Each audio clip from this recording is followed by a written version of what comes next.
બાળમિત્રો, સત્સંગ દીક્ષા અધ્યયનના આ ક્લાસમાં આપ સર્વેનું સ્વાગત છે.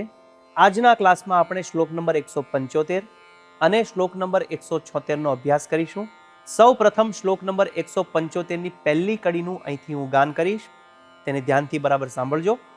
ગૃહે હિ મધુરામ વાણીમ વદેદ્વાચમ ત્યજેત કટુમ. ફરીવાર, ગૃહે હિ મધુરામ વાણીમ વદેદ્વાચમ ત્યજેત કટુમ. આ કડીના છૂટા છૂટા શબ્દો જોઈએ. ગૃહે હિ મધુરામ વાણીમ વદેત વાચમ ત્યજેત કટુમ. બધા જ શબ્દો છૂટા છૂટા છે, તેથી ફરીવાર આપણે 2 વખત આ શ્લોકની કડીનું ગાન કરીએ. ગૃહે હિ મધુરામ વાણીમ વદેદ્વાચમ ત્યજેત કટુમ. ફરીવાર, ગૃહે હિ મધુરામ વાણીમ વદેદ્વાચમ ત્યજેત કટુમ. શ્લોકની બીજી કડીનું અહીંથી હું ગાન કરીશ, તેને બરાબર ધ્યાનથી સાંભળજો. કમપિ પીડિતમ નૈવ પ્રકુર્યાદ મલિનાશયાત. ફરીવાર, કમપિ પીડિતમ નૈવ પ્રકુર્યાદ મલિનાશયાત. આ કડીના છૂટા છૂટા શબ્દો જોઈએ. કમપિ પીડિતમ નૈવ પ્રકુર્યાદ મલિનાશયાત. આ કડીમાં છેલ્લો શબ્દ છે મલિનાશયાત.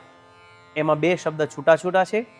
મલિન આશયાત એટલે કે મલિન આશયથી, ખરાબ ભાવથી. આખી કડી સમજાય તેવી છે. ફરી 2 વાર તેનું સમૂહમાં ગાન કરીએ. કમપિ પીડિતમ નૈવ પ્રકુર્યાદ મલિનાશયાત. ફરીવાર, કમપિ પીડિતમ નૈવ પ્રકુર્યાદ મલિનાશયાત. હવે આખો શ્લોક સમૂહમાં 2 વાર ગાઈએ. ગૃહે હિ મધુરામ વાણીમ વદેદ્વાચમ ત્યજેત કટુમ. કમપિ પીડિતમ નૈવ પ્રકુર્યાદ મલિનાશયાત. ફરીવાર, ગૃહે હિ મધુરામ વાણીમ વદેદ્વાચમ ત્યજેત કટુમ. કમપિ પીડિતમ નૈવ પ્રકુર્યાદ મલિનાશયાત. આ શ્લોકનો ગુજરાતી અર્થ આ પ્રમાણે છે.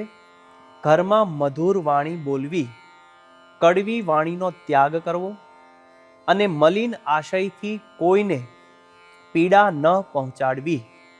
તો બાળમિત્રો, આ પ્રમાણે શ્લોક નંબર 175 નું ગાન કરી મુખપાઠ કરવાનો છે. હવે શ્લોક નંબર 176 પર જઈએ છીએ. પહેલી કડીનું અહીંથી હું ગાન કરીશ, તેને બરાબર ધ્યાનથી સાંભળજો. મિલિત્વા ભોજનમ કાર્યમ ગૃહસ્થૈ સ્વગૃહે મુદા.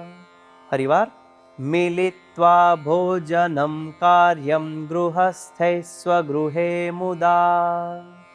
આ કડીના છૂટા છૂટા શબ્દો જોઈએ. મિલિત્વા ભોજનમ કાર્યમ ગૃહસ્થૈ સ્વગૃહે મુદા. આખી કડીમાં બધા જ શબ્દો છૂટા છૂટા છે, એટલે આખી કડીને 2 વાર સમૂહમાં ગાન કરીએ.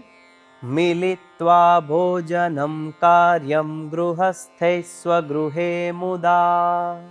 ફરીવાર, મિલિત્વા ભોજનમ કાર્યમ ગૃહસ્થૈ સ્વગૃહે મુદા. હવે શ્લોકની બીજી કડીનું ગાન અહીંથી કરીશ, તેને ધ્યાનથી તમે સાંભળજો. અતિથિર્હિ યથા શક્તિ સંભાવ્ય આગતો ગૃહમ. ફરીવાર, અતિથિર્હિ યથા શક્તિ સંભાવ્ય આગતો ગૃહમ. આ કડીના છૂટા છૂટા શબ્દો જોઈએ. અતિથિર્હિ યથા શક્તિ સંભાવ્ય આગતો ગૃહમ. બધા જ શબ્દો છૂટા છૂટા છે, સરળ છે. આખી કડી આપણે સમૂહમાં 2 વાર ગાઈએ. અતિથિર્હિ યથા શક્તિ સંભાવ્ય આગતો ગૃહમ. ફરીવાર, અતિથિર્હિ યથા શક્તિ સંભાવ્ય આગતો ગૃહમ. હવે આખો શ્લોક સમૂહમાં 2 વાર ગાઈએ. મિલિત્વા ભોજનમ કાર્યમ ગૃહસ્થૈ સ્વગૃહે મુદા.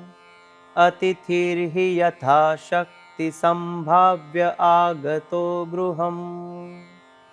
ફરીવાર, મિલિત્વા ત્યક્ત્વા ભોજનમ કાર્યમ ગૃહસ્થૈ સ્વગૃહે મુદા અતિથિર્હિ યથા શક્તિ સંભાવ્ય આગતો ગૃહમ. આ શ્લોકનો ગુજરાતી ભાવાર્થ આ પ્રમાણે છે.